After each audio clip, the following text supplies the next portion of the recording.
Hey guys, welcome you all in T3P Technology to the Point. In this quick video, we will learn how we can start our journey as a AWS Cloud.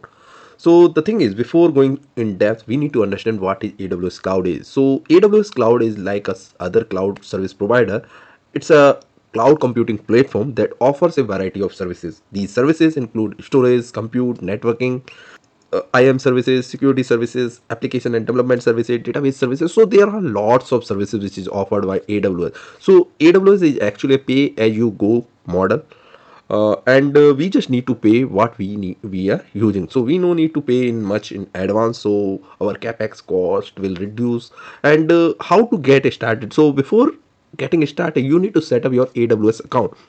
So to use AWS account, you need to create an account on AWS website, and you need to click on create an AWS account button. Once you will do this, then you need to explore the things through the AWS Management Console. So once you have an account, you can access the AWS Management Console. This is a web-based interface. Whatever console you are seeing for AWS, it is web-based, so it's based on internet. You can access it from any device, either you are sitting on desktop, laptop, or you are using your tablet or the mobile phone, so you can have the access, so you can manage your resources through that platform as well.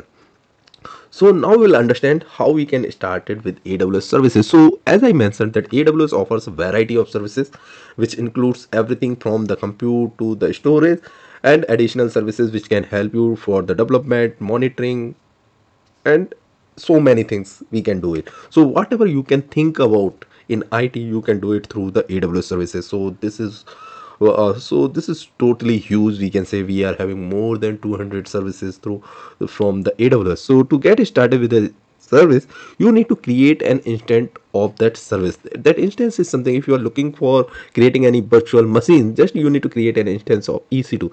Similarly, if you are looking for something related to storage, then you need to create an instance of that storage. So an instance is a virtual machine in AWS, also known as EC2, that you can use to run your application, or we can say to store your data.